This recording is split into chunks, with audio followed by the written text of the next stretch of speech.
أعوذ بالله من الشيطان الرجيم بسم الله الرحمن الرحيم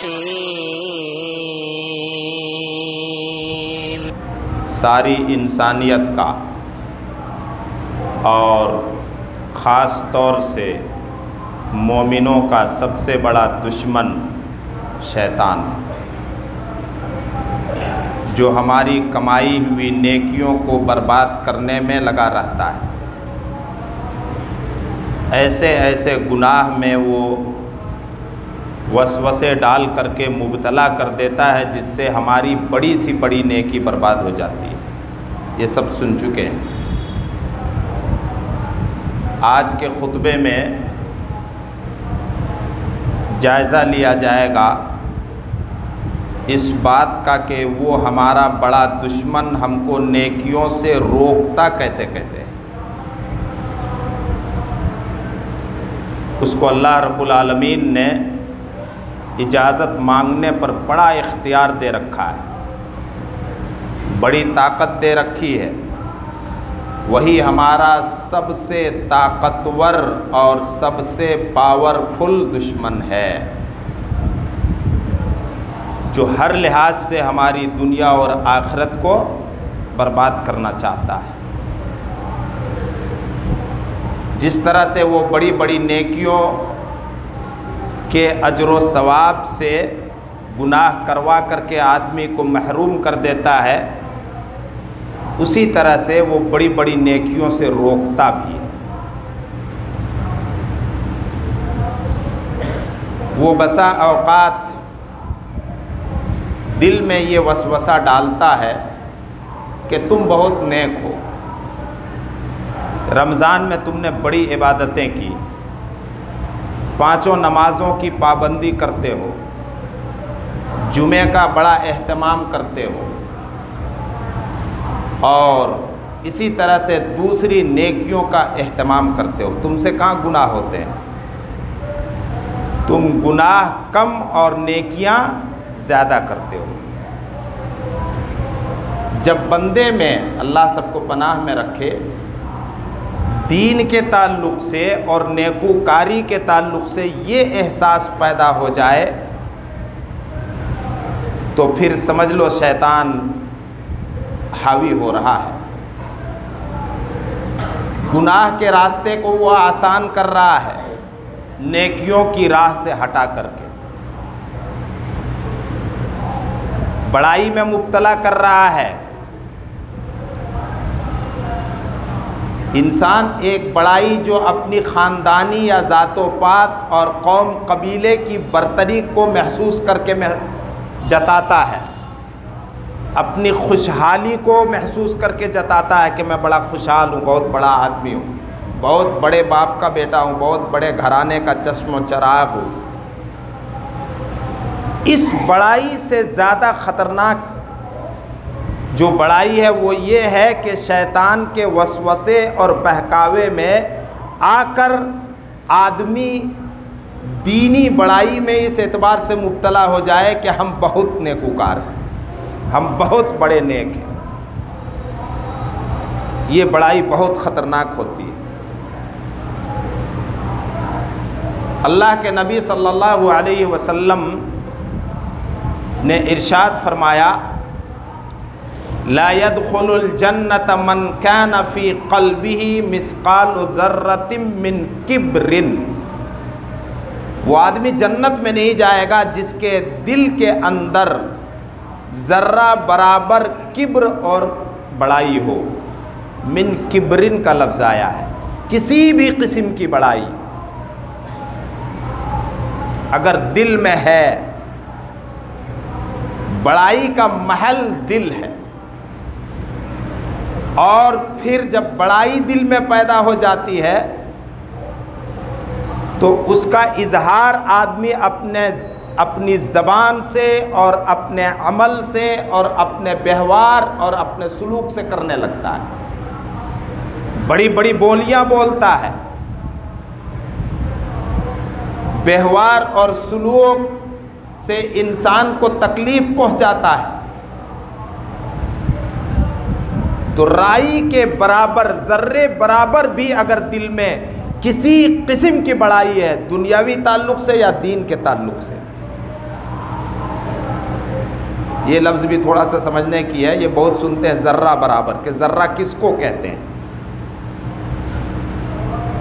یہ دیکھیے وینٹیلیٹر لگا ہے، سورج کی کرن اس میں داخل ہو تو کچھ ذرات اڑتے ہوئے اور چمکتے ہوئے آپ کو اس سورج کی کرن اور دھوپ میں نظر آئیں گے، آپ اس کو چھونا چاہیے، ہاتھ میں لینا چاہیے تو کچھ بھی محسوس نہیں ہوگا، اتنی بے حقیقت چیز ہے اور اتنی چھوٹی ہے۔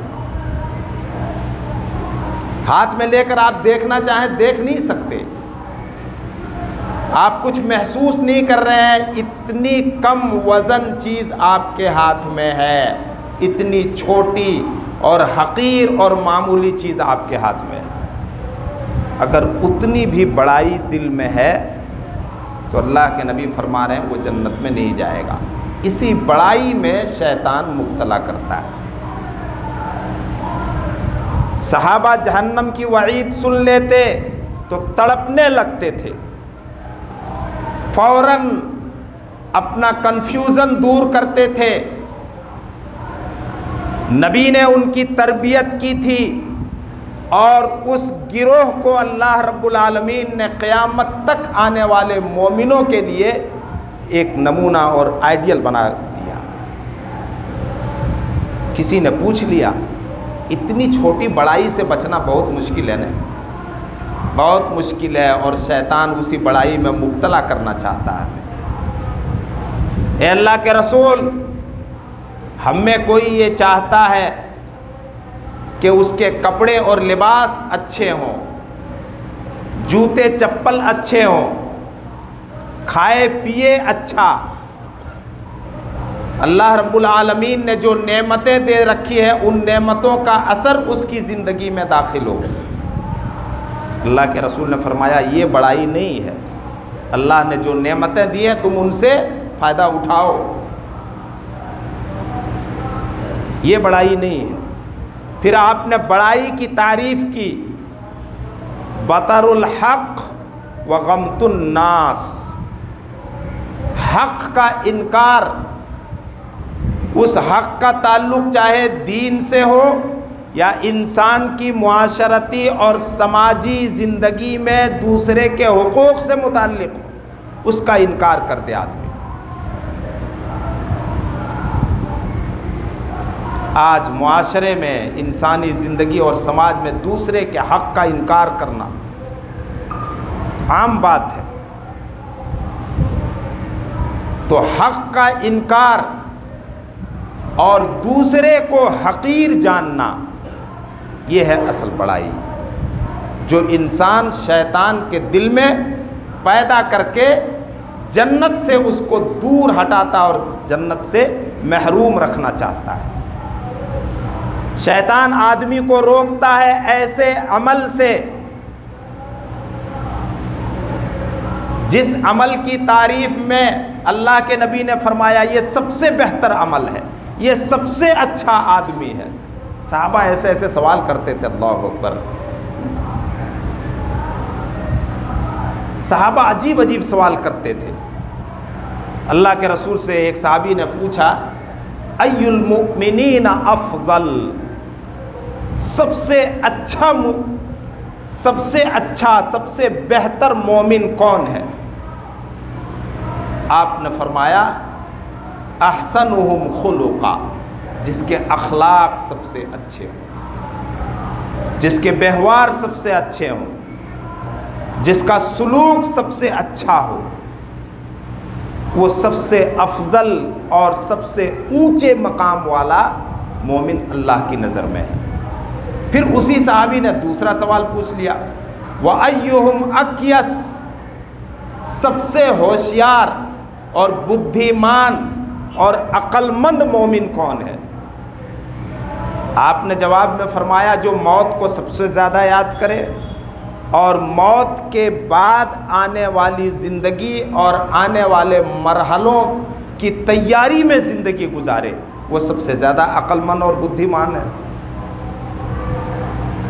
صحابہ کبھی پوچھتے ای العمل افضل، اے اللہ کے رسول ہمیں سب سے بہتر نیکی بتا دیجئے، کیوں نہ سب سے بہتر نیکی کریں۔ ان کو معلوم تھا اور ہر وقت یہ بات ان کے ذہن و دماغ میں رہتی تھی کہ صرف لا الہ الا اللہ اور محمد الرسول اللہ کو پڑھ لینے سے اور اقرار کر لینے سے ہم جنت میں نہیں جائیں گے۔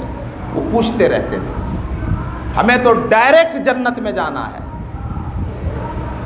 ان کو اس بات کی بڑی فکر تھی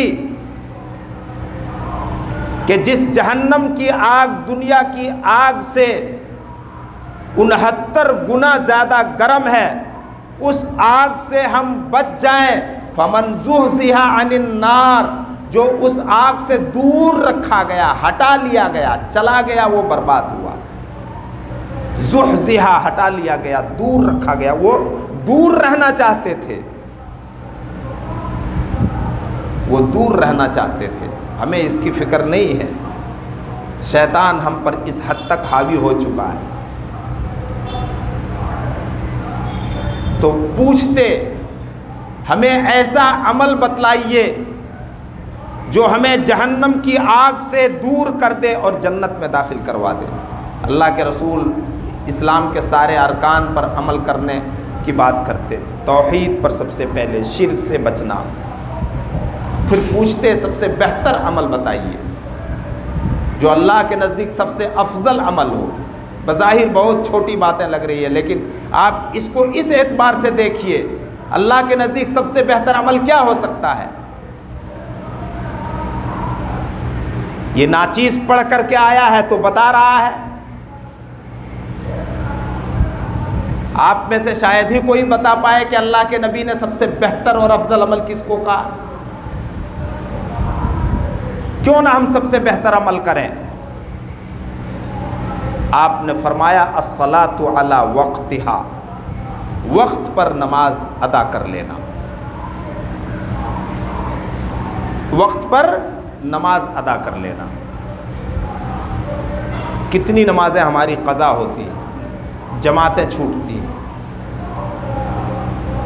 ہم بہتر عمل میں شیطان کے وسوسے میں آ کر کے بہتر عمل سے پیچھے رہتے ہیں، جس عمل کو اللہ کے نبی نے سب سے بہتر عمل قرار دیا، سب سے بہتر اور افضل نیکی قرار دی۔ کبھی کوئی صحابی آ کر کے پوچھتا ای العمل احب الی اللہ، اللہ کی نظر میں سب سے پیاری نیکی کیا ہے؟ بہتر کا سوال پورا ہوا، سب سے پیاری نیکی کیا ہے اللہ کی نظر میں، سب سے محبوب نیکی؟ جواب دینا مشکل ہو جائے عام مسلمان کو۔ اللہ کے رسول نے فرمایا ما داوم علیہ صاحبہ وان قل، جس عمل پر عمل کرنے والا ہمیشگی اور پابندی اختیار کرے، پابندی سے کرے، وان قل، چاہے وہ عمل کم اور تھوڑا کیوں نہ ہو، وہ نیکی کم اور تھوڑی کیوں نہ ہو، وہ عمل اللہ کو سب سے زیادہ پیارا ہے۔ فرض نمازیں جو 5 وقت کی نمازیں ہیں، شیطان کیا کیا وسوسے ڈال کر کے ہم لوگوں کو روکتا ہے۔ 24 گھنٹے کے مقابلے میں بہت کم وقت والی نیکی ہے، وَإِن قَلَّ، چاہے کم وہ کیوں نہ ہو، تھوڑی کیوں نہ ہو۔ اللہ رب العالمین نے ہم کو دن رات میں 24 گھنٹے دیے ہیں، 1 گھنٹے میں 5 فرض نمازیں ادا ہو جائیں گی وضو سمیت۔ تو 24 کے مقابلے میں 1 گھنٹے میں جو کام انجام پا جائے، جو عمل انجام پا جائے، وہ تو کم ہی تو ہوئی۔ اللہ کے رسول نے فرمایا جس پر کرنے والا ہمیشگی اختیار کرے، پابندی اختیار کرے، وہ عمل سب سے بہتر ہے۔ اسی عمل سے روکنے کے لیے سب سے پیاری اور بہتر نیکی سے روکنے کے لیے شیطان کو اللہ رب العالمین نے ایک عجیب حربہ دیا ہے جو ہمارے خلاف ہر روز استعمال کرتا ہے، ہر روز استعمال کرتا ہے، ہم سب کے خلاف، کوئی بچتا نہیں ہے اس سے، بڑے سے بڑا عالم، بڑے سے بڑا مفتی، متقی، پرہیزگار، سب پر وہ اپنا داؤ پیچ چلاتا ہے۔ وہ کیا ہے جانتے ہیں؟ حدیث سنی ہوگی لیکن غور نہیں کرتے ہیں۔ اللہ کے نبی نے فرمایا شیطان تم میں سے ہر ایک کی گدی پر جب وہ رات کو سونے لگتا ہے تو 3 گرہیں لگاتا ہے، بہت مشہور حدیث ہے، 3 گرہیں لگاتا ہے، 3 گانٹھ۔ پہلی گرہ جب وہ لگاتا ہے تو یہ منتر پڑھتا ہے علیک لیل طویل فرقد، بہت لمبی رات ہے، سوتا رہ، سوتا رہ، بہت لمبی رات ہے، سوتا رہ۔ خرافات، ناجائز، غلط، دین و دنیا کو بگاڑنے والے کام کے لیے ہمارے پاس وقت کم ہے۔ آج ہماری راتیں کیسے گزرتی ہیں اللہ پناہ میں رکھے، کس طرح سے ہم رات کو برباد کرتے ہیں۔ نوجوان نسل خاص طور سے یاد رکھیں اس بات کو کہ شیطان کیسے حاوی ہوتا ہے، اللہ نے اس کو کیسے کیسے اختیارات دیے ہیں اور کیسی کیسی تدبیریں دی ہیں۔ جب سونے لگتا ہے تو گدی پر 3 گرہیں لگاتا ہے۔ پہلی گرہ جب وہ لگاتا ہے تو یہ منتر پڑھتا ہے علیک لیل طویل فرقد، رات بہت لمبی ہے، سوتا رہ۔ پھر جب بندہ اٹھ جاتا ہے اللہ کا نام لیتا ہے، اللہ کا نام لیتا ہے، اٹھ گیا اللہ کا نام لیا، کم سے کم یہ چھوٹی دعا یاد ہونی چاہیے، الحمدللہ الذی احیانا بعدما اماتنا وإلیہ النشور، تو پہلی گرہ کھل جاتی ہے۔ فَإِن تَوَزَّعَ، ان کے ساتھ ہے، اگر شرط کے ساتھ ہے۔ سورج نکلنے کے بعد اٹھ رہے ہیں، اس وقت بھی بہت سے مسلمان دعا پڑھتے ہیں، ابھی 1 گرہ کھلی ہے، 2 گرہ کھولنے کا وقت آپ نے برباد کر لیا۔ فَإِن تَوَزَّعَ، اگر وضو کر لیا تو دوسری گرہ کھل جاتی ہے۔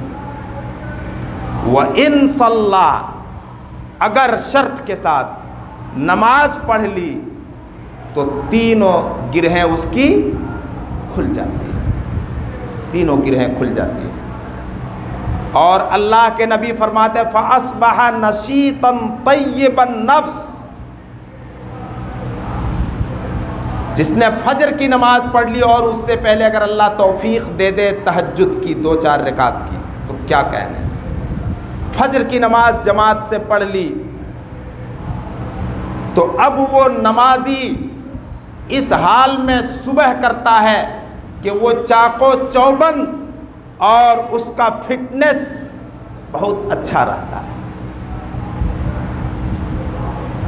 نشیط کا لفظ آیا ہے حدیث میں، ایک تو فزیکلی اس کا فٹنس اچھا رہتا ہے، جو عادت بنا لیتا ہے اس طرح سے صبح کی نماز باجماعت پڑھنے کی، اور شیطان سے لڑنے کی، شیطان نے جو اس پر داؤ پیچ چلایا تھا، سوتے وقت اس کی گدی پر گرہیں لگائی تھی، اس نے شیطان کی تدبیر کو ناکام کر دیا، اب وہ انشاءاللہ شیطان پر حاوی رہے گا، شیطان اس پر حاوی نہیں ہوگا۔ لیکن یہ معمول بنانا پڑے گا، صرف رمضان میں پابندی کر لیں فجر کی یا کبھی کبھار، اس سے نشیط آپ نہیں ہو جائیں گے۔ اللہ نے اس کے اندر ایسی قوت پیدا کر دی کہ اب شیطان کی چال انشاءاللہ کامیاب نہیں ہوگی۔ طیب النفس بڑے گہرے لفظ ہیں، اور وہ پاکیزہ نفس ہو جاتا ہے، اس کا من میلا نہیں ہوتا ہے بلکہ پاکیزہ رہتا ہے، اس کا نفس پاکیزہ رہتا ہے، اس کے نفس کو پھر نیکی کرنے سے اور جب ظہر کا وقت آ جائے تو ظہر کی نماز، پھر اس کے بعد عصر کی نماز، مغرب کی نماز پڑھنے ہی سے اس کے نفس کو اطمینان اور تسلی ملتی ہے۔ اور اگر شیطان کو حاوی کر دیا، اس نے حاوی ہونے کا موقع دیا، صبح کو اٹھ کر کے فجر کی نماز باجماعت ادا نہیں کی، وَإِلَّا أَصْبَحَ خَبِيثَ النَّفْسِ کسلانا، اب اس کی صبح جو ہو رہی ہے وہ کیسے ہو رہی ہے؟ خبیث النفس ہے، اس کا من ناپاک ہو چکا ہے، خبیث ہو چکا ہے۔ یہ سب احساس پیدا ہوگا اس وقت جب آپ نمازوں کی، خاص طور سے فجر کی نماز کی پابندی کریں گے جماعت کے ساتھ، ورنہ جب عادت ہی یہ ہو جائے کہ فجر کی نماز خاص طور سے، ان نمازیوں کے لیے افسوس کا مقام جو سال بھر قضا کرتے ہیں، اب اس کو اپنے نفس کی خباثت اور ناپاکی محسوس نہیں ہوگی، شیطان اس پر حاوی ہو کر کے اس کو خبیث النفس بنا دیا اور سست وہ ہو چکا ہے۔ آپ دیکھیں گے کہ دنیا کے اپنے کام میں، اپنی محنت مزدوری کے جو بھی کام ہے اس میں بڑے فٹ ہیں، بڑے چاق و چوبند ہیں، سست کہاں ہیں؟ سست کس میں ہو گئے؟ شیطان نے سست کس میں بنا دیا؟ نمازوں کی پابندی میں۔ سب سے پیارے عمل سے روکنے کے لیے اور سب سے افضل عمل سے روکنے کے لیے شیطان نے اس کو سست بنا دیا۔ اور کتنی سخت وعید اور دھمکی ہے، اللہ کے نبی نے فرمایا جو فجر کی نماز چھوڑ دیتا ہے، جماعت کے ساتھ نہیں پڑھتا ہے، ذکر عند النبی رجل نام لیلۃ حتی اصبح، ایک آدمی کا تذکرہ نبی اکرم صلی اللہ علیہ وسلم کے سامنے ہوا جو صرف نام لیلتن کا لفظ ہے، ایک رات، کومن نکرہ، ایک رات وہ صبح تک سوتا رہا، دن نکلنے تک سوتا رہا، فبال فی اذنیہ، فبال الشیطان فی اذنیہ، تو شیطان نے اس کے کانوں میں پیشاب کر دیا۔ اس کی شرارت دیکھیے، وہ کیسے پیارے سے پیارے عمل اور نیکی سے اور سب سے افضل اور بہتر نیکی سے روکنے کی تدبیریں کرتا ہے۔ جب بستر پر جائیے گا تو شیطان کو ناکام اور اس کی تدبیر کو ناکام کرنے کے ارادے سے آپ جائیے۔ سب کے ساتھ شیطان یہ حرکت کرتا ہے، گدی پر گرہیں لگاتا ہے، اس کی چال کو ناکام کیجیے، اللہ کو یاد کر کے اس کو تھکا دیجیے، جس طرح سے مسافر اپنی سواری کے جانور کو تھکا دیتا ہے۔ بار بار سن رہے ہیں اس کو۔